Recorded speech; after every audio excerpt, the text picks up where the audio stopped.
Welcome Sumit. Hello Rahul, कैसे हो? हाँ, अच्छा हूँ। तो आप लोग जैसे देख रहे हैं कि सुमित है हमारे साथ दोबारा से। और जो प्रीवियस वीडियो में वीडियो 1 और वीडियो 2 में इतने सारे कमेंट्स आए हैं, उन्हीं को लेकर के हम आज एक टॉपिक डिस्कस कर रहे हैं। मुझे लगता है ये आप लोगों के लिए बहुत ही यूजफुल होगा। यह है कि क्वांटम मैकेनिक्स कैसे समझें और कैसे ना समझें। क्या चीज क्वांटम मैकेनिक्स में समझी जाए और क्या ना समझी जाए। बिल्कुल। तो मैं ये सुमित से ही प्रश्न करूंगा। क्वेश्चन सुमित से ये है कि सुमित बताएं आप कि हम क्या करें क्वांटम मैकेनिक्स समझने के लिए और क्या ना करें। मतलब कुछ गलतियां नहीं करनी चाहिए हमें। बिल्कुल। तो देखिए, जैसे कि पहले तो मैं ये बता दूं, जिस समय मैंने क्वांटम मैकेनिक्स पढ़नी शुरू की थी, मैंने वो सारी गलतियां की थी जिसके बारे में आपको बताऊंगा, जो आपको नहीं करनी है। तो क्योंकि वो गलतियां मैंने करी हैं, इसलिए मैं जानता हूं कि वो नहीं करनी होती हैं। मतलब वो गलतियां इस सेंस में गलतियां हैं कि अगर आप वहां फंस जाते हैं तो समय बर्बाद होता है बहुत सारा। और जिस एफिशिएंसी से आप सब्जेक्ट सीख सकते थे, वो एफिशिएंसी हमारी डाउन हो जाती है। तो मैं दोनों के बारे में बात करूंगा कि सबसे ऑप्टिमम तरीका क्या है उसको सीखने का, और क्या क्या चीज़ें आप अगर अवॉइड कर सके तो ज़रूर करनी चाहिए। तो सबसे पहले मैं बताना चाहूँगा कि क्वांटम मैकेनिक्स को सिर्फ इसीलिए नहीं पढ़ना होता है कि किसी ने हमें बताया कि ये बड़ा ही इंटरेस्टिंग सब्जेक्ट है, या हमने टीवी पे किसी चैनल पे सुना कि भाई क्वांटम मैकेनिक्स पढ़ने से तो आप दुनिया के सारी मिस्ट्रीज को आप समझ सकते हो, या बहुत सारे अनसॉल्व जी। प्रॉब्लम्स को आप सॉल्व कर सकते हो या ट्राई कर सकते हो। क्वांटम मैकेनिक्स सीखने का मकसद ये होना चाहिए कि पहले आपको ये पता चले कि क्वांटम मैकेनिक्स की जरूरत हमें पड़ी ही क्यों। भाई, हम सभी जानते हैं, एटलीस्ट जो फिजिक्स में स्टूडेंट रह चुके हैं, जो फिलहाल फिजिक्स में स्टूडेंट्स हैं, वो सब जानते हैं कि क्वांटम मैकेनिक्स हमारे पास शुरू से नहीं थी। क्वांटम मैकेनिक्स हम्म। हमारे पास लगभग 100 साल, 120 125 सालों से ही हम क्वांटम मैकेनिक्स को पहचानते हैं। मतलब जैसे क्वांटम मैकेनिक्स हम दिखते हैं, उससे पहले क्वांटम मैकेनिक्स नहीं थी। लेकिन फिजिक्स तो उससे पहले से होती आ रही है। और जी। नेचर में जो फिनोमिना पहले होते थे वो आज भी होते हैं। क्वांटम मैकेनिक्स के पहले भी फिनोमिना होते आए हैं, लेकिन उस समय आप क्वांटम मैकेनिक्स जैसी किसी चीज की बात नहीं करते थे। तो पहले हम बिल्कुल। ये जानते हैं कि क्वांटम मैकेनिक्स हमें चाहिए क्यों, फिर हम ये जानेंगे कि अब चाहिए तो क्या करें।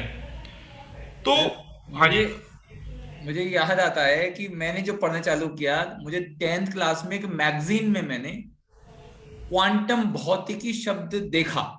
अच्छा। कि क्वांटम भौतिकी कुछ 10th क्लास में था मैं। मुझे समझ भी नहीं थी इतनी। बस बिल्कुल। उसमें मुझे ये दिख रहा था कि जो प्रकृति के जो रहस्य हैं वो क्वांटम भौतिकी से समझे जा सकते हैं। बिल्कुल सही। और मैं पागलों की तरह लग गया ढूंढने के लिए क्वांटम भौतिकी कहाँ मिलेगी। मतलब उस समय गूगल भी अवेलेबल नहीं था। बिल्कुल। और मुझे कई साल तो ये लग गए ये पता करने में कि क्वांटम भौतिकी बीएससी एमएससी के सिलेबस में होती है। Right, right, right. बिल्कुल कुछ ऐसी ही स्टोरी मेरे साथ थी। आई थिंक ये 2002 या 2003 की बात है। उस समय मेरे हाथ भी ऐसी ही एक मैगजीन लगी थी। आजकल तो मैगजीन पता नहीं छपती भी कि नहीं छपती है, उस जमाने में एक मैगजीन छपती थी जिसको बोलते थे हम विज्ञान प्रगति। हाँ, छपती है बीबी। हाँ, और एक आधी थी उसके, वो ये विज्ञान प्रगति हिंदी में छपती थी, और अंग्रेजी में छपती थी शायद साइंस रिपोर्टर करके एक मैगजीन आती थी। साइंस रिपोर्ट दोनों मैगजीन बीबी आती हैं। हाँ, तो मैं शायद अपने दादाजी के साथ मार्केट से गुजर रहा था, और मैंने वहाँ पे दुकान के सामने ये दोनों मैगजीन लटकी हुई देखी। तो वो वहाँ से कुछ चीज़ें परचेज कर रहे थे, और मैं वहाँ पे खड़ा होकर मैगजीन देखने लगा। तो उस मैगजीन में मुझे पहली बारी पता चला कि बाई चांस उस एडिशन में आइंस्टाइन की बायोग्राफी के बारे में बातचीत वो कर रहे थे। तो उन्होंने लिखा था कि जी इन्होंने रिलेटिविटी के बारे में काम किया है और इस तरह की चीज़ें की है। वहाँ से पहली बार मुझे पता चला था कि हाँ, इस तरह की चीज़ें भी होती हैं। और वो मैगजीन जो है, वो वाली मैगजीन मैंने आज भी उठा के रखी हुई है, प्रिजर्व करके रखी हुई है एज ए मेमोरी की। वो इतनी पुरानी चीज़ है, जहाँ से मैंने सब अपना शुरुआत किया था, वो अभी भी है मेरे पास। तो कुछ इसी तरह का मेरा भी एक्सपीरियंस रहा है। ये मैं बोलूं तो ये जानते हुए कि मैगजीन इतना इंपॉर्टेंट हो जाता है, इसी वजह से हमने जो अपनी साइंस टीन मैगजीन चलती थी तुम जानते ही होगे, तो हाँ वहाँ जी, पे भी बहुत बिल्कुल बिल्कुल आर्टिकल बिल्कुल। लिखे हैं। अच्छा, हमने आपने ऑडियंस आपने काफी अच्छी कोशिश की थी। ऑडियंस चाहे तो साइंस टीन अगर गूगल करेगी, साइंस TEEN, तो एक मैगजीन आएगी जो हमने काफी कई उसके वॉल्यूम निकाले थे। हाँ, आप ये आई तो थिंक वो इसका डिस्क्रिप्शन, इसका लिंक जो है डिस्क्रिप्शन में डाल देंगे तो शायद बेटर फिर डाल रहेगा। देंगे ना। हाँ जी। तो वो इसीलिए था हमारा भी जो है ना कि क्योंकि हमने खुद, हमारी शुरुआत मैगजीन से ही हुई है। हाँ जी, हाँ जी। मैगजीन, लेकिन आजकल के बच्चे मैगजीन की जगह आजकल के ये यूट्यूब के ये वाले लेक्चर देखते हैं। हाँ, वो एक्चुअली जैसा है ना, जैसे कि जैसे मैं अभी बोल रहा था, मुझे खुद नहीं मालूम था कि वो अभी भी छपती है कि नहीं छपती, क्योंकि आजकल वो थोड़ा ट्रेंड बदल गया इन्फॉर्मेशन को डिस्पर्स करने का मीडियम। पहले मैगजीन्स होती थी, आजकल इंटरनेट है, यूट्यूब है, इस तरह की चीज़ें आ गई हैं, और वो तो चलते रहता है टाइम के साथ साथ। बट तो ये है कि मेरा भी एक्सपीरियंस कुछ ऐसे ही था, और मैं भी जैसे आप बता रहे हैं, मैंने भी बहुत कोशिश की समझने की, किताबें छानने की, पर धीरे धीरे समय लगा, बहुत साल लगे, बट हो जाता है उस तरह से। कभी कभी हम अलग तो रह। क्या, तो क्या ना करें फिर क्वांटम मैकेनिक्स हाँ, समझने के राइट। लिए? सो तो देखिए, क्वांटम मैकेनिक्स तो पहले जैसे मैं बता रहा था कि पहले ये जानेंगे हम कि क्वांटम मैकेनिक्स क्यों चाहिए। तो उसका एक अगर मैं छोटे शब्दों में, कम शब्दों में अगर मैं उसके बारे में बताऊं आपको, तो कुछ ऐसे एक्सपेरिमेंट्स आप करने लगे थे लैब में जो कि आप पहले नहीं कर पाते थे। अब पहले क्यों नहीं कर पाते थे? क्योंकि पहले आपके पास वो साधन नहीं होते थे। तो हमारे पास लैब में कुछ करने के लिए रिसोर्सेज चाहिए होते हैं। कभी आप इलेक्ट्रिसिटी की रिक्वायरमेंट होती है, कभी इंस्ट्रूमेंट्स की रिक्वायरमेंट होती है, कभी एक्यूरेसी की रिक्वायरमेंट भी होती है। तो वो जब आप धीरे धीरे आगे बढ़ते हैं तो आपकी सारी चीजें इंप्रूव होती हैं, तो आप वो वाले एक्सपेरिमेंट्स भी कर पाते हैं जो पहले नहीं होते थे। तो जब ये एक्सपेरिमेंट्स होने लगे, हम इनको समझने की कोशिश करने लगे पुराने आइडियाज की बेसिस पे, वो वाले आइडियाज जो अब तक हमारे लिए वैलिड है, उस टाइम तक वैलिड थे क्योंकि हम उन्हें टेस्ट कर पाते थे। तो कुछ ऐसी चीजें होने लगी जो हम एक्सप्लेन नहीं कर पाए, तो उनको एक्सप्लेन करने के लिए हमने कोशिश करनी शुरू की, मैथमेटिकल लेवल पे डिस्कस करना शुरू किया। तो कुछ ऐसे आइडियाज और ऐसे प्रपोजल्स निकल के आने लगे जो कि बड़े अजीब थे। अजीब इसलिए थे क्योंकि पहले नहीं देखे थे, बाकी अजीब कुछ नहीं होता है। तो जब वो चीजें, नई नई चीजें सोचने लगे लोग, डिस्कस करने लगे, तो करते करते वो क्वांटम मैकेनिक्स जैसा धुंधला धुंधला सा एक पिक्चर बनने लगा, जिसको आज हम क्वांटम मैकेनिक्स बोलते हैं। और ये सब वहां से शुरू हुआ। तो आंसर ये हुआ कौन क्वेश्चन से, का। ये कौन से क्या आइडिया थे, क्या ऐसा क्या रीजन रहा कि पहले नहीं हो पाते थे एक्सपेरिमेंट, और 100 साल पहले ऐसा क्या हो गया कि वो एक्सपेरिमेंट होने लगे? हाँ जी। तो ये ठीक है, तो इस बात का जवाब देते हैं हम। तो अगर आपसे हम आज की डेट में अगर पूछे, अगर आप किसी भी स्कूल की लैब में, मान लीजिए स्कूल की क्लास 10th की या क्लास 12 की लैब में, अगर आपको हम बोले कि आपको भाई ओम्स लॉ को वेरीफाई करना है, तो हाँ आप सिंपल एक रजिस्टर लेंगे, एक एमीटर लगाएंगे, एक वोल्टमीटर लगाएंगे, एक बैटरी लगाएंगे, और आप वो चीजें कर लेते हैं। हाँ, इमेजिन वेरीफाई। कीजिए अगर आपके पास वो बैटरी ही ना हो। हम चले जाते हैं उस जमाने में जिस जमाने में बैटरी बनी ही नहीं थी इतनी अच्छे से। लेकिन लेकिन इलेक्ट्रिसिटी तो आप जानते ही हैं कि उसके लिए तो बैटरी की जरूरत होती नहीं। इलेक्ट्रिसिटी तो बायोलॉजी में भी हमारे होती है, हर जगह होती है, और लोगों ने वो लाइटनिंग वगैरह के बारे में बात की हुई है। तो हिस्ट्री में इलेक्ट्रिसिटी का जिक्र पहले था। ओम्स लॉ का जो जिक्र करते हैं थोड़ा बाद में करते हैं हिस्ट्री के हिसाब से। तो अब आपकी लैब में आज चले जाइए, आप ग्रेजुएशन की लैब में चले जाइए, आपको कंप्यूटर्स मिल जाते हैं, कैलकुलेट करने के लिए मिल जाते हैं, और आपको इंस्ट्रूमेंट्स के नाम पे आपको इलेक्ट्रॉनिक इंस्ट्रूमेंट्स बहुत सारे मिल जाते हैं। तो सीआरओ मिल इंस्ट्रूमेंट्स, जाता है। राइट, बहुत सारी चीजें होती हैं। तो मेरा मतलब कहने का ये है कि लैब में रिसोर्सेज के अवेलेबल ना होने की वजह से भी वो एक्सपेरिमेंट्स कई बार नहीं हो पाते हैं। और ठीक। कभी कभी एक और वजह भी होती है, एक और वजह भी होती है, कभी कभी एक्सपेरिमेंट हो रहा होता है, लेकिन उस एक्सपेरिमेंट का जो रिजल्ट का जो वेरिएशन है वो इतना छोटा होता है कि आपका डिटेक्टर उसे पकड़ ही नहीं पाता है। तो आपके लिए वो नो इफेक्ट हुआ या जीरो जीरो इफेक्ट हुआ। तो जब आप वो नल डिटेक्टर, नल हाँ जी, नल एक्सपेरिमेंट। राइट, तो जब आप डिटेक्टर को एडवांस बनाते हैं, उसकी टेक्नोलॉजी को अपग्रेड करते हैं, तो वो छोटी छोटी चीजें जो पहले डिटेक्टर मिस कर रहा था, अब आप वो पकड़ने लगते हैं। तो लगता है अच्छा, ये तो यार कुछ नया ही चल रहा है, ये तो हमें मालूम ही नहीं है क्यों हो रहा है, तो अब हमें अपनी एक्सप्लेनेशन को चेंज करना पड़ेगा। तो ऐसा भी होता है। तो दोनों चीजें होती है, कभी कभी एक्सपेरिमेंट नहीं कर पाते हो आप, कभी कभी एक्सपेरिमेंट हो रहा होता है लेकिन आप उतनी प्रिसीजन से या उतनी एक्यूरेसी से डिटेक्ट नहीं कर पाते हो। तो दोनों ही वजह होती हैं कि आपको नई थियोरीज बनानी पड़ती हैं। नए आइडिया की जरूरत पड़ती है। फिर आप हमारे ऑडियंस को बताएं कि जो ऑडियंस समझना चाहती है वो कैसे स्टार्ट करे, कैसे हाँ जी। समझे। हाँ जी। और मैं दो तीन क्वेश्चन एक साथ ही बोल देता हूं ताकि फिर आपको बोलने का बिल्कुल मौका बिल्कुल मिले। बिल्कुल। एक तो यही क्वेश्चन है कि कैसे समझें क्या बेसिक मैथमेटिक्स की रिक्वायरमेंट है जो पहले से आनी चाहिए बिल्कुल क्वांटम मैकेनिक्स करने से पहले। अच्छा, अभी मैं देखता हूँ कि कुछ बच्चे कमेंट करते हैं कि they knows basic quantum mechanics. बिल्कुल तो ऑडियंस को ये भी बताएं कि बेसिक क्वांटम मैकेनिक्स नोज होने का मतलब क्या है। बिल्कुल बिल्कुल अगर वो बिल्कुल। कह रहे हैं कि क्वांटम मैकेनिक्स बेसिक आती है, मतलब मैं और आप भी अभी ये नहीं कहते कि हमें बेसिक क्वांटम मैकेनिक्स आती है। नहीं नहीं, वो मैं हाँ, मैं उसके बारे में बताऊंगा कि मतलब उस बात का और कई मतलब क्या है, बहुत राइट। अच्छे अच्छे प्रोफेसर भी कहते हैं कि we are learning, we are teaching. Even हाँ जी बिल्कुल।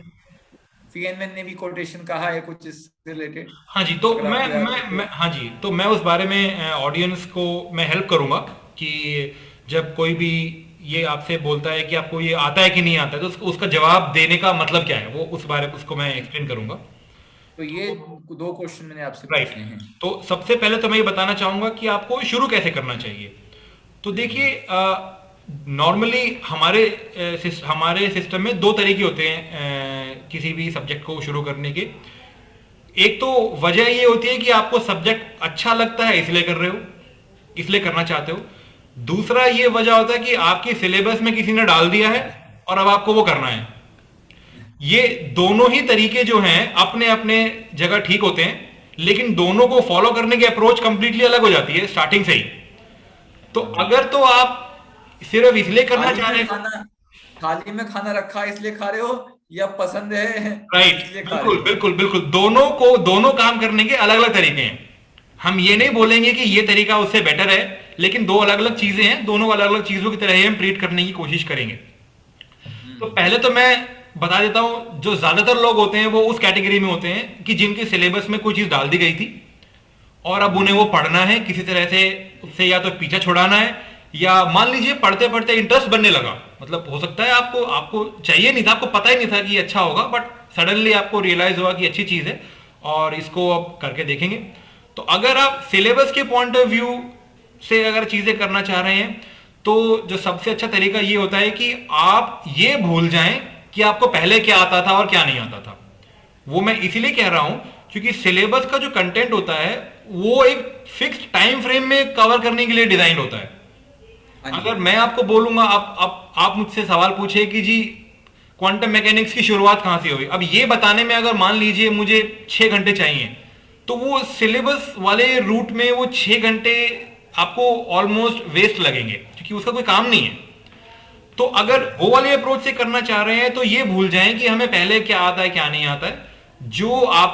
जो टेक्स्ट बुक्स आपके लिए रेकमेंडेड हैं या जो टेक्स्ट बुक्स हम लोग बताते हैं, हमारे जैसे और लोग आपको बताते हैं, उसको वहां से शुरू कीजिए जहां से किताब शुरू होती है, उसके पीछे ना जाएं। ओके। वो सबसे फास्ट तरीका है अगर आप करिकुलम बेस्ड पढ़ाई करना चाहते हैं। तो उसमें क्या होता है कि आप एक चैप्टर पढ़ेंगे, पीछे के प्रॉब्लम्स करेंगे, वो बिना प्रॉब्लम्स किए चैप्टर नंबर 2 पे जाना बिल्कुल पॉइंटलेस है। ठीक है। क्योंकि एग्जाम करिकुलम वाले सिस्टम में इस बात से किसी को मतलब नहीं होता है सब्जेक्ट की अंडरस्टैंडिंग आपको कितनी डीप हुई। उन्हें मतलब होता है कि जो क्वेश्चन आपसे पूछा जाएगा वो जवाब आप दे पाएंगे कि नहीं दे पाएंगे, वो टारगेट होता है। तो एक तो वो ये तरीका, तो उसमें आपकी किताबें हम भी चैनल पर डिस्कस कर चुके हैं और आप भी जानते ही हैं, और जो किसी भी क्लासरूम टीचिंग में आप बैठेंगे जाके वो भी आपको बताएगा, तो वो सारी चीजें स्टैंडर्ड है। दूसरा रास्ता ये है, दूसरे जो कैटेगरी के लोग हैं वो ये हैं जिन्हें सब्जेक्ट के शौकीन है वो लोग। हम्म। उन्हें इस बात से मतलब नहीं है कि ये चीज मुझे 4 दिन में समझ में आ जाएगी या 40 दिन लगेंगे, उन्हें बस समझना होता है। अगर आप उस कैटेगरी में बिलोंग करते हैं और उस तरह से सब्जेक्ट पढ़ना चाहते हैं, तो आप चले जाइए हिस्ट्री में। तो आपको सबसे पहले ये सवाल पूछना पड़ेगा खुद से कि क्वांटम मैकेनिक्स बना ही क्यों।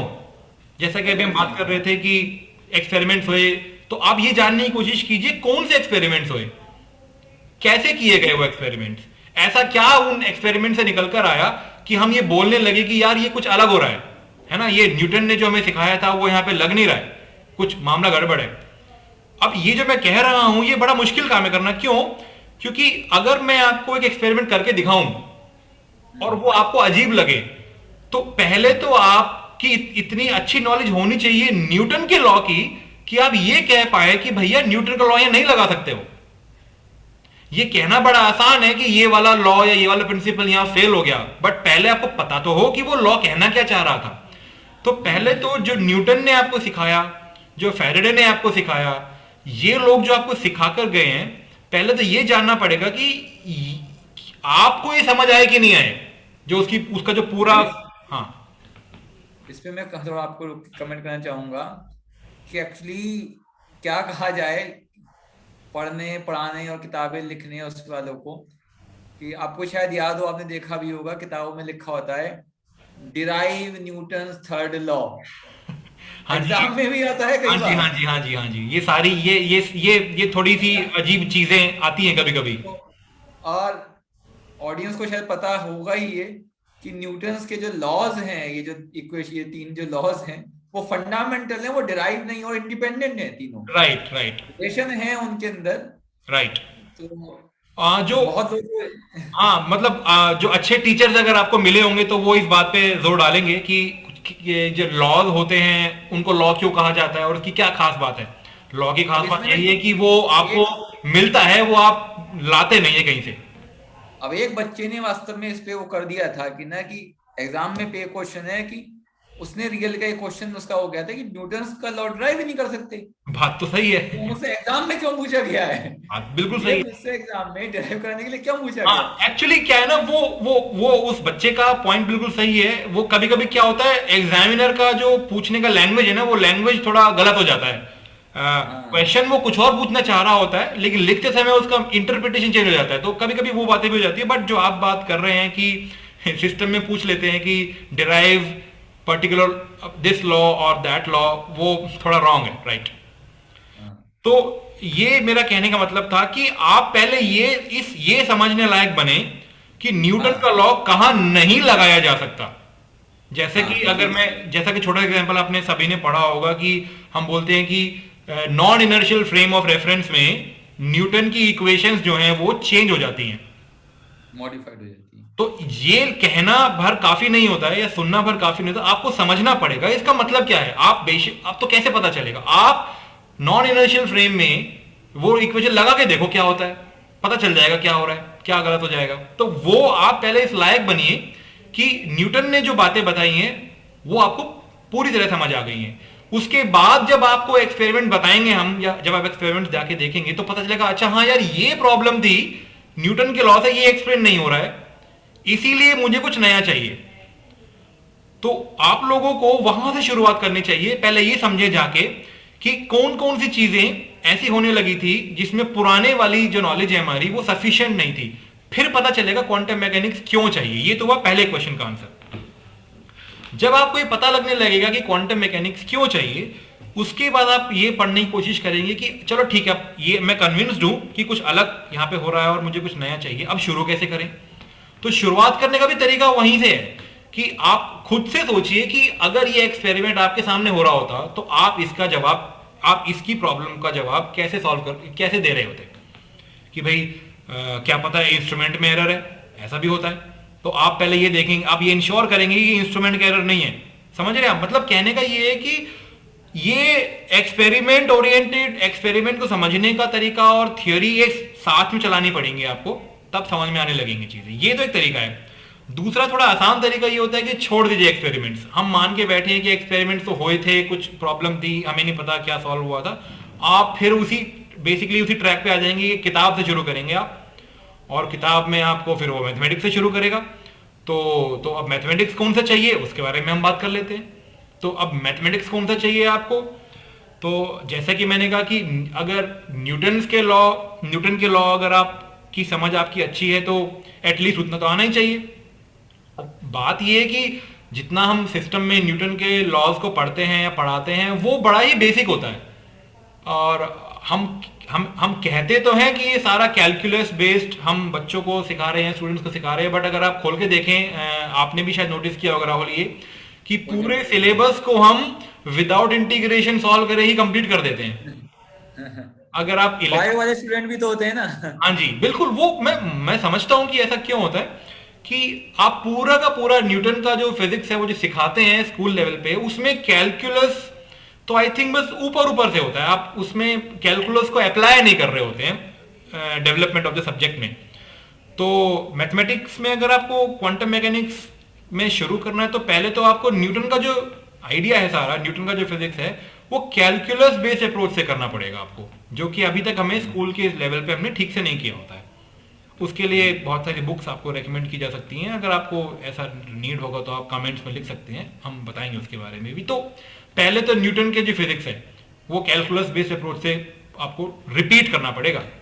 और रिपीट करने का मतलब, आप थोड़ी देर पहले पूछ रहे थे कि जैसे ही कमेंट्स में लोग लिखते हैं कि हमने पढ़ लिया है, हमें क्वांटम मैकेनिक्स समझ आ गया है, बेसिक्स हमने क्लियर कर लिए हैं, तो मैं ये बता दूं, मैं भी अपने लिए आज भी जब मुझे ये लगता है कि ये चीज मुझे आ गई है, क्योंकि ये गलतियां मैं बार बार ही कर चुका हूं, तो मैं जानता हूं कि जब मुझे ये लगता है कि ये चीज मुझे आ गई है तो मैं खुद का टेस्ट लेता हूं एक। और उस टेस्ट का मतलब क्या है कि अगर मान लीजिए राहुल कह रहे हैं कि इनको डिफरेंशियल इक्वेशन सॉल्व करनी आ गई है, तो राहुल मुझे बोलेंगे कि मुझे लगता है डिफरेंशियल इक्वेशन आ गई है, अब आप बताइए मुझे आई है कि नहीं आई, अब चेक कीजिए। तो मैं क्या बोलूंगा, मैं कोई भी एक स्टैंडर्ड टेक्स्ट बुक उठाऊंगा और उसमें से जो भी आपने पढ़ा होगा उसमें से रैंडमली 3-4 प्रॉब्लम उठा के आपके सामने रख दूंगा, बोलूंगा आप इन्हें 1 घंटे में या 2 घंटे में सॉल्व करके देखिए।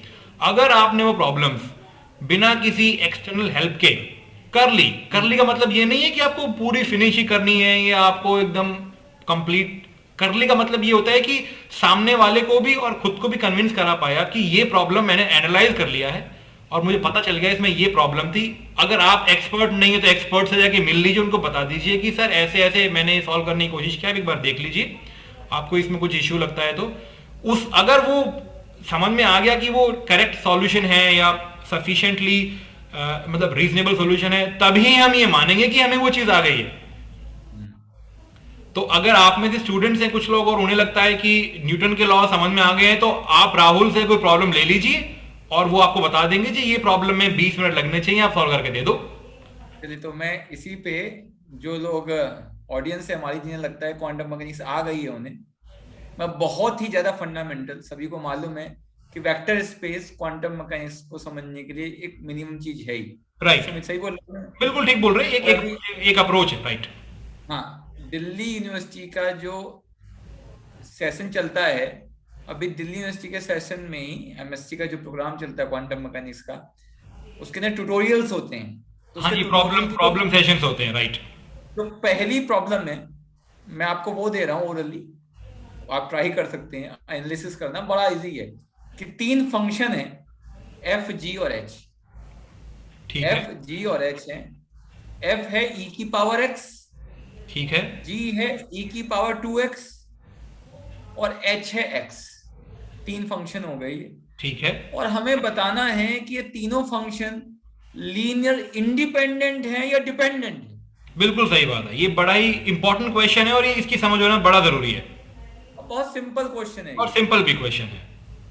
तो आप ये करें, बिल्कुल, और फिर देखें कि आपको आता है तो फिर ऐसे हम कुछ और चीजें भी डिस्कस करेंगे। तो मोटिवेशन के लिए मैं ये कहना चाहूंगा कि ऑडियंस में से अगर ये प्रॉब्लम कोई सॉल्व करना चाहता है तो सॉल्व करके कमेंट्स में डालिए, और एज अ बोनस उस स्टूडेंट की कोई भी क्वेरी होगी, हम अगले वीडियो में खास उस स्टूडेंट का नाम लेके उस क्वेरी को सॉल्व करेंगे।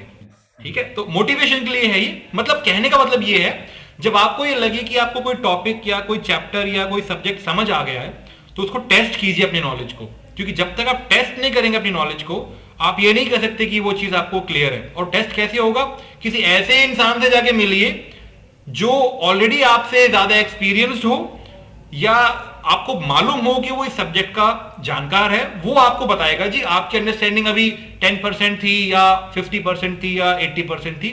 तो जब मैं ये बोल रहा हूं कि न्यूटन के लॉज आपको क्लियर होने चाहिए, इसका ये मतलब नहीं है कि मैं आपको बोलूंगा कि आप किसी प्रॉब्लम बुक के पीछे जाके पूरी एक्सरसाइज सॉल्व कीजिए, ये नहीं कह रहे हैं हम लोग। हम ये कह रहे हैं कि आप किसी ऐसे आदमी से मिलिए जो इस सब्जेक्ट को जानता है और उससे आप बोलिए कि मुझे लगता है ये अंडरस्टैंडिंग मुझे होगी, आप कुछ ऐसी चीजें मुझसे पूछिए जिससे ये क्लियर हो जाए आपको भी और मुझे भी कि हमें कितनी अंडरस्टैंडिंग हुई है।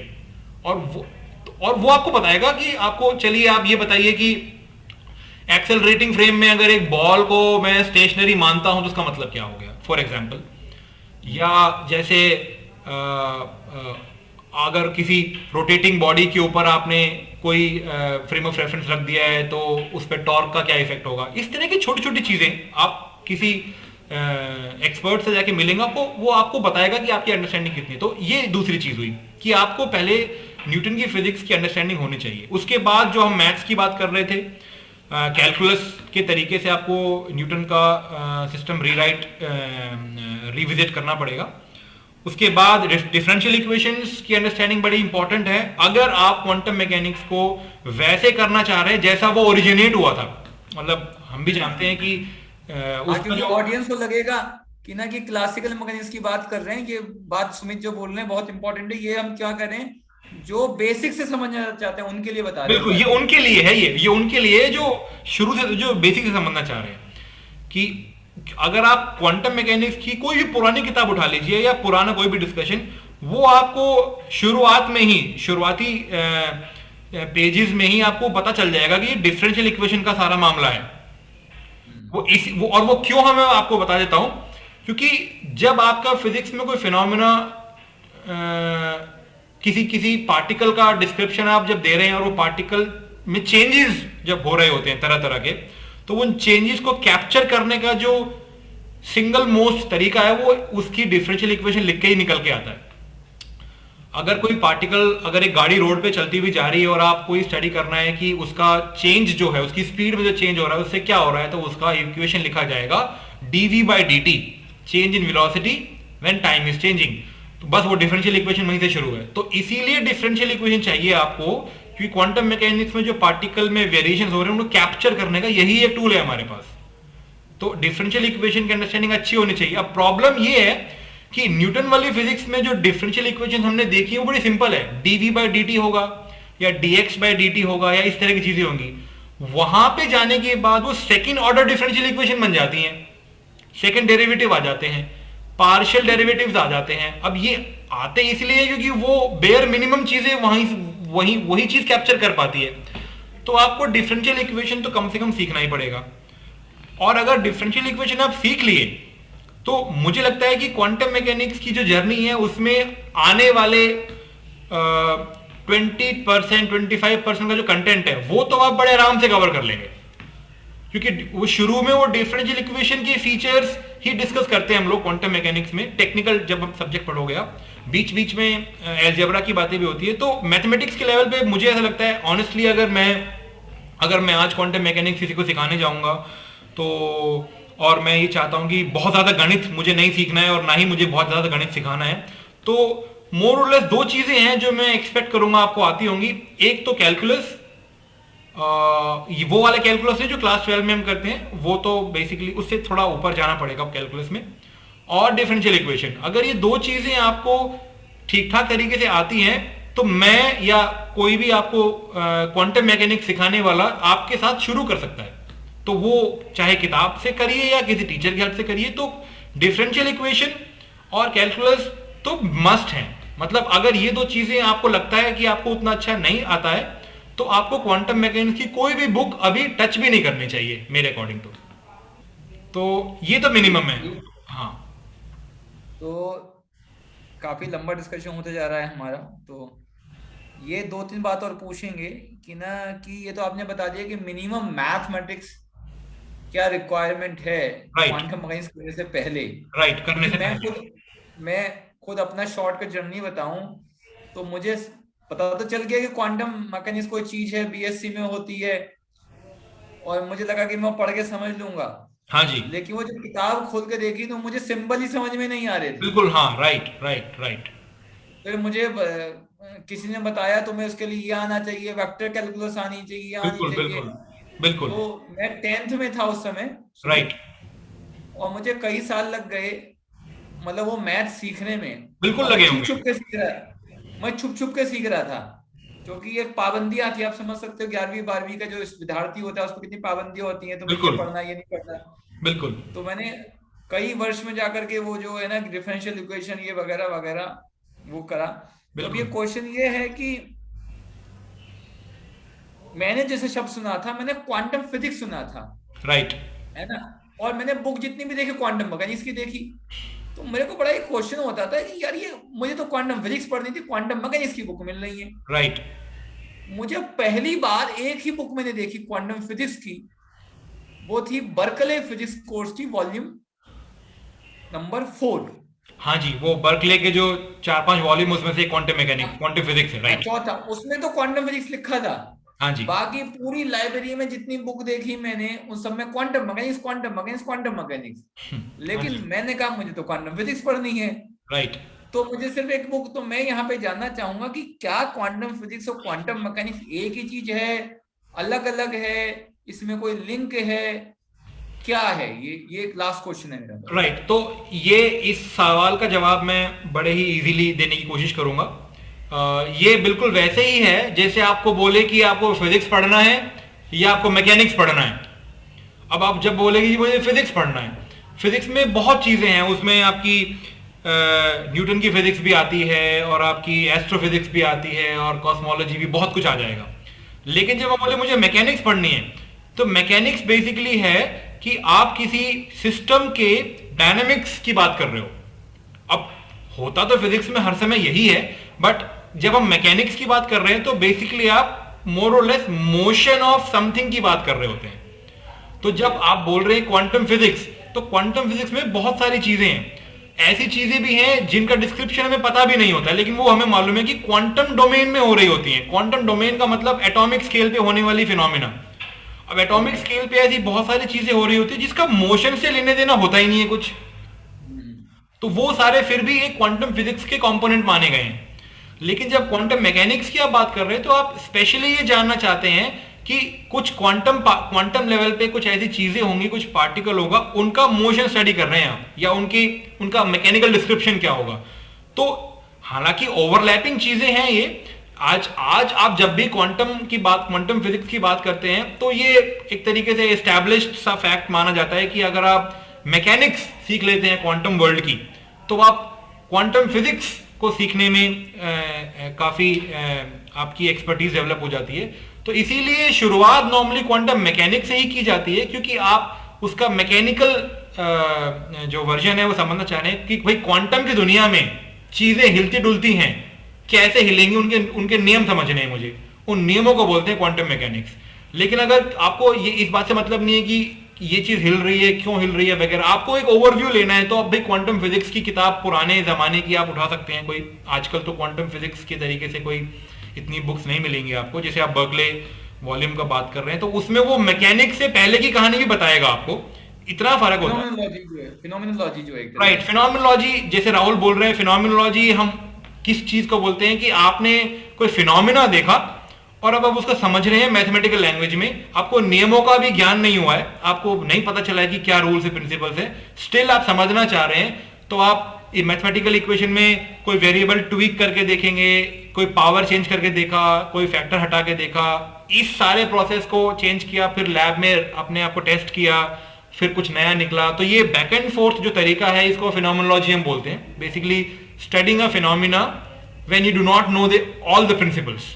बेसिकली फिनोमिनोलॉजी का मतलब ये। तो क्योंकि आजकल क्वांटम मैकेनिक्स को हमने इतना डीप में स्टडी कर लिया है कि क्वांटम लेवल पे फिनोमिनोलॉजी जैसी चीजें आजकल नहीं होती हैं, तो इसीलिए क्वांटम फिजिक्स की जो आप किताबें बता रहे हैं या जो आप ढूंढते हैं, वो आजकल बड़ी मुश्किल से मिलेंगी, क्योंकि आजकल फिनोमिनोलॉजी जैसी चीजें हम क्वांटम में करते ही नहीं है।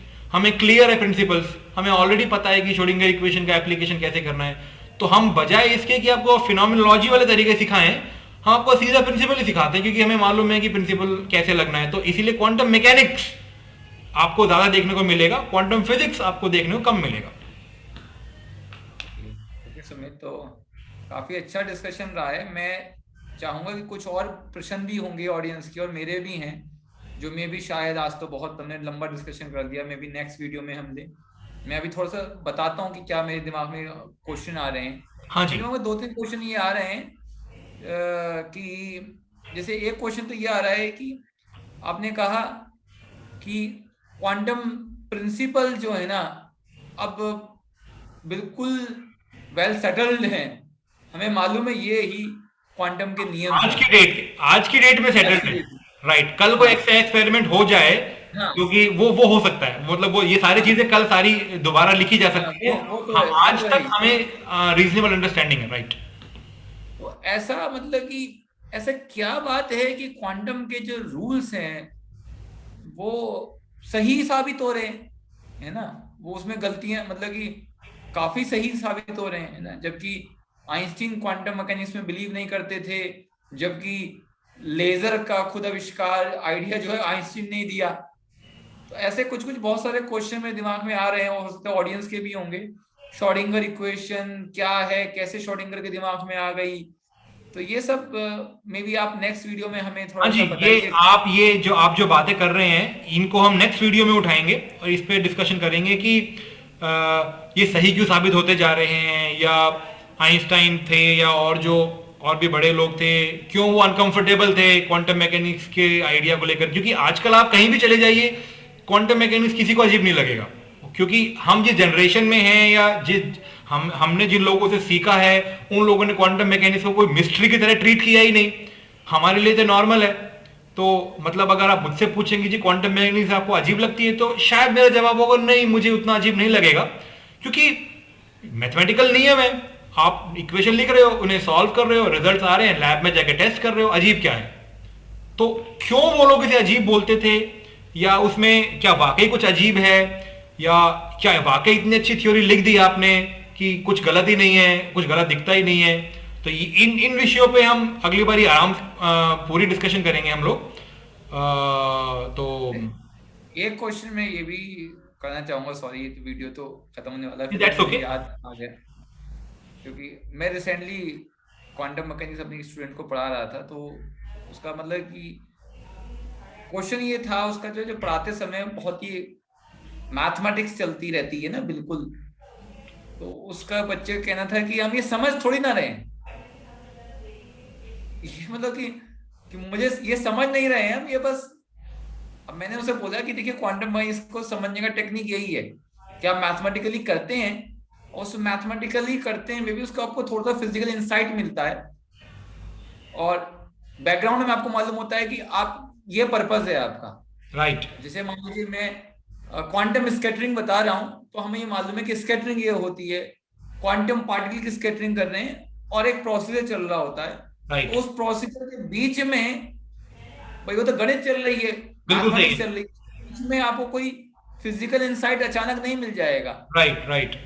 हाँ ये तो इस पे थोड़ा सा आप एक दो ये लाइन बोलिए ताकि। इस पे तो नहीं नहीं, आप ये क्वेश्चन जो आप जो मुझे एक्सप्लेन कर रहे हैं, जो सिचुएशन, ये बड़ी कॉमन सिचुएशन है। जब हम लोग स्टूडेंट थे, हम भी इसी तरह के सवाल पूछते थे, और जब हम पढ़ाते थे तो हमारे स्टूडेंट्स हमसे इसी तरह से सवाल पूछते थे। और इसका एक मैंने बड़ा ही स्टैंडर्ड सा, एक इतने सालों में एक स्टैंडर्ड सा जवाब सेट किया हुआ है ऐसे क्वेश्चंस का। वो मैं आपको जरा बताता हूँ। वो ये है कि थोड़ी देर के लिए आप एक सिचुएशन इमेजिन कीजिए। मान लीजिए आपको पानी भर के एक जगह से दूसरी जगह ट्रांसफर करना है। ठीक है, ठीक है। आप मान लीजिए आपने एक बड़ा सा टब रखा हुआ है, और आपने उसको पानी से फिल करना है, लेकिन पानी आपको थोड़ा दूर से लेकर के आना है और इसमें फिल करना है। वहां हम्म पे आपके पास पानी को कैरी करने के लिए मान लीजिए बस एक छोटा सा स्टील का ग्लास दे दें हम आपको। हम्म राइट, एक ग्लास दे रखा है आपको, और आपने वहां से पानी को उठाना है और यहां डंप करना है। ठीक है, और मैं आपको ये बता दूं कि जो जहां हम जिस टब में हम पानी भर रहे हैं, इस टब में टोटल 100 लीटर पानी आएगा। अब ये मेरी प्रैक्टिकल प्रॉब्लम है कि मुझे इस टब में 100 लीटर पानी भरना है, वहां से पानी उठा के यहां डालना है। और कैसे उठाना? वो कंटेनर जो है वो एक, मान लीजिए कोई ग्लास से सिलेंड्रिकल शेप का ग्लास है, सिलेंड्रिकल शेप का ग्लास है। हाँ, अब अगर आप मुझसे पूछें, आप सोचेंगे यार छोटा सा ग्लास है, इतने चक्कर काटने पड़ेंगे मुझे, पानी भरना पड़ेगा, पता नहीं मेरे पास इतना समय है भी कि नहीं। आपको ये पता ही नहीं कितना समय आपके पास है भी कि नहीं। अब क्या करें? अब एक ही तरीका है, भर भर के देख लो आप, जब वो टब भर जाएगा घर चले जाएंगे। अब ये तो हुआ एक स्ट्रेट फॉरवर्ड सा आंसर, प्रैक्टिकल सा आंसर। अब आप इसको सॉल्व भी कर सकते हैं। कैसे सॉल्व करेंगे इस प्रॉब्लम को? आप हिसाब लगाएंगे, यार ये जो ग्लास मुझे दिया हुआ है, इसका रेडियस कितना है, इसका हाइट कितना है, इसका वॉल्यूम निकाल लेते हैं अपन। हाँ, इसका वॉल्यूम निकल के आएगा मान लीजिए 20 ml या 50 ml या 100 ml। अब आप क्या करेंगे? वो 1 लीटर 100 लीटर वाले टब को डिवाइड करेंगे, divide by the volume of this glass. हाँ, और ये सब करते हुए मान लीजिए कोई मुझे पूछ ले कि भाई तुम क्या कर रहे हो, मैं बोलूंगा यार मैं दो वॉल्यूम को डिवाइड कर रहा हूं। अरे क्यों कर रहे हो भाई, ये मैथ्स चल रही है तुम्हारी, मुझे समझ ही नहीं आ रहा है मैथ्स में क्या हो रहा है। पानी भरना है तुम्हें, वॉल्यूम से क्या मतलब हो गया, ये डिवीजन कहां से आ गई, उसमें पाई आर स्क्वायर भी आएगा, ये पाई कहां से आ गया, पानी भरने चले थे इसमें पाई भी आ गया, इसमें स्क्वायर भी आ गया। तो भाई वो मैथ्स जो है एक टूल है आपकी प्रैक्टिकल प्रॉब्लम को सॉल्व करने के लिए। वो क्यों कर रहे हैं इसका जवाब अंत में दिया जाता है, शुरुआत में नहीं दिया जाता है। अगर आप मुझसे शुरू में पूछ बैठेंगे जी आप स्कूल में मुझे पाई आर स्क्वायर क्यों सिखा रहे हैं, या ये 1/3 पाई आर स्क्वायर वॉल्यूम का क्या कनेक्शन है, वो टब से और ग्लास से क्या कनेक्शन है, तो ये जो आप ऐसे ही क्वांटम मैकेनिक्स में वो बीच का जो फेज है वो एक अंत में एक रिजल्ट निकालने के लिए हो रहा है। उस बात का जवाब आपको तभी दिया जाएगा जब वहां पहुंचेंगे। बीच में तो वो प्रोसेस है, वहां एलसीएम भी आएगा, वहां स्क्वायर रूट भी आएगा, वहां पे वॉल्यूम भी निकलेगा, वहां पे बहुत कुछ होगा। तो ये जो मैथमेटिक्स का जो जो गेम है जो हम खेलते हैं, ये इसीलिए नहीं कि हमें ये पसंद है करना, इसीलिए कि ये हमने एक टूल बनाया हुआ है एक ऐसी प्रॉब्लम सॉल्व करने के लिए जिसको सॉल्व करने का कोई दूसरे जो तरीके हैं वो सारे ही इनएफिशिएंट है कंपैरेटिवली। बस यही मकसद है करने का। और आप स्क्वायर रूट क्यों सीख रहे हो, आप स्क्वायर रूट लाइफ में देखने को थोड़ी मिलेगा आपको, बट कुछ चीजें ऐसी आएंगी जहां पे स्क्वायर रूट जानने से हेल्प होने वाली है। इसीलिए क्वांटम मैकेनिक्स में आप स्कैटरिंग सिखाते हैं और हम ये डिफरेंशियल इक्वेशन सिखाते हैं। आप मुझसे पूछेंगे कि ये डिफरेंशियल इक्वेशन का एटम से क्या लेना देना है, वो एटम को क्या डिफरेंशियल इक्वेशन मालूम होता है कि ऐसे करना है उसको। तो ये मैथमेटिकल क्वेश्चंस होते हैं, ये दिखाई नहीं देते हैं आपको फिजिक्स में कहां लगेंगे, ये नजर नहीं आएंगे आपको, इनका फिजिकल इंटरप्रिटेशन हर बार ही आपको नहीं मिलेगा। ये बस एक टूल्स है, इसको हमें सिर्फ टूल की तरह समझना चाहिए। इसको इंटरप्रेट करने से ज्यादा आगे हम जा नहीं पाएंगे क्योंकि यहाँ इंटरप्रिटेशन कुछ है नहीं। आप ये कहना चाह रहे हो enjoy journey rather than destination. नहीं नहीं, हाँ मतलब जब तक डेस्टिनेशन तक हम ना पहुंचे, जर्नी का डेस्टिनेशन से क्या कनेक्शन है ये बताना नामुमकिन सी बात होती है। आप मुझसे पूछे कि आपने यहां से लेफ्ट टर्न ही क्यों लिया, सड़क तो राइट में भी जा रही थी। अरे भाई अभी आपको पता चलेगा लेफ्ट टर्न इसलिए लिया बिकॉज राइट साइड में जाने से ट्रैफिक जैम होने वाला था। हमें कैसे पता, क्योंकि मैं वहां से जाके आया हूं। तो क्वांटम मैकेनिक्स जब मैं सिखा रहा हूं तो आप मुझसे पूछेंगे सर आपने ये डिवाइड बाय 4 ही क्यों किया, यहां तो डिवाइड बाय 2 भी बन सकता था। तो हम आपको बोलेंगे जी आप बाद में आपको पता चलेगा कि डिवाइड बाय 2 करने से प्रॉब्लम फंसने वाली थी, इसलिए हमने पहले ही 1/4 कर लिया है, वो क्योंकि मैं वहां जाकर आया हूं। तो आपको जो क्वांटम मैकेनिक्स या कोई भी सब्जेक्ट जो सीख रहे हैं, आपको टीचर्स पे थोड़ा सा पेशेंस रखना चाहिए कि ये जो चल रहा है मामला, मैथमेटिकल मामला जो चल रहा है, इसकी कोई वजह होगी और वो वजह आपको थोड़ी बाद में नजर आएगी। अगर अभी हम वजह ढूंढने के लिए रुक जाएंगे तो आगे नहीं बढ़ पाएंगे और जवाब भी नहीं मिलेंगे इनफैक्ट आपको, क्योंकि वो है नहीं। अब आप मुझसे, जैसे आप थोड़ी देर पहले मुझसे बोल रहे थे कि श्रोडिंगर इक्वेशन में तरह तरह की चीजें होती हैं, वेव फंक्शन है, और अभी आप बोल रहे थे कि आपने जो सवाल पूछा लीनियर इंडिपेंडेंट है। अब क्वांटम मैकेनिक्स सीखने वाला सब स्टूडेंट सोच सकता है कि भाई मुझे ये जानना है कि एटम का बिहेवियर क्या है, आप मुझे कहां फंसा रहे हो, ये लीनियर इंडिपेंडेंट है कि डिपेंडेंट है। ये वजह है इसकी, ये जानने की वजह है, वो बाद में पता चलेगी आपको, तब तक तो पेशेंस रखना ही पड़ेगा हमें। थैंक यू सुमित, मतलब कि डिस्कशन तो ऐसा लगता है कि ना अंत ही नहीं हो, जैसे इतना मजा भी आ रहा है मुझे तो बहुत ज्यादा। नहीं तो अंत क्यों करेंगे, हम कंटिन्यू करेंगे नेक्स्ट टाइम। आपके जो लास्ट में आपने 2-3 चीजें हमने जो उठाई हैं नेक्स्ट वीडियो में तो ये कि जरूर करेंगे। आज जो है कि नए साल की नव वर्ष की पूर्व संध्या भी है, मतलब कि लोग बिल्कुल एंजॉय कर रहे हैं और हम लोग ऐसे एंजॉय कर रहे हैं क्वांटम मैकेनिक्स से। नहीं, जैसा कि मैंने कहा, जिन लोगों को सब्जेक्ट से लगाव होता है उनके लिए यही एंजॉयमेंट का तरीका है। तो ये भी एक पार्टी करने का तरीका है। जब मैं कॉलेज में था या स्कूल में था, तो जब भी हमें एंजॉय करने का मौका मिलता था तो हम तो बुक्स उठा लेते थे। चलो भाई आज ये किताब बड़े दिनों से हमने खरीद के रखी हुई है, पिताजी ने पैसे देते हमें पूछा भी था भाई क्या करोगे इस किताब का, 6 साल से पढ़ा हुआ है तुम्हारे पास, चलो आज खोल के देख लेते हैं। तो किसी दिन संडे को किताब खोल के देख लिया तो पता चला अरे वाह इसमें तो बड़ी अच्छी अच्छी चीजें हैं, तो वो एंजॉयमेंट हो जाती थी। तो एंजॉय करने के तो बहुत सारे तरीके हैं, मुझे मालूम है आपके पास भी ऐसी ढेरों किताबें पड़ी होंगी जो कभी खुली भी नहीं है, तो उन्हें खोलने का मौका मिल जाएगा आपको। That's all. तो खूब जमेगा रंग जब मिल बैठेंगे 3 यार, मैं आप और क्वांटम मैकेनिक्स। बहुत अच्छी बात है, जरूर। बिल्कुल। सो चलिए तो मैं मिलते आपको हैं भी इसी। हैप्पी न्यू ईयर बोलूंगा और हमारी ऑडियंस को भी हैप्पी न्यू ईयर बोलूंगा, और जितने भी लर्नर्स हैं यहाँ पे, फिजिक्स के लर्नर्स हैं, मेरा यही होप है कि आप दिल से लगे रहिए सीखने में। सीख तो जाएंगे ही आप, मतलब उसके लिए थोड़ा मेहनत लगता है, लेकिन सीख ज़रूर जाएंगे आप। ये ना सोचिएगा कि किताबें मुश्किल हैं या कंटेंट मुश्किल है, सब कुछ ही मुश्किल होता है। जिसने बनाया था उसके लिए भी बहुत मुश्किल था, बट वो चीज़ें बनी भी, हमने भी सीखी, आप भी सीखेंगे।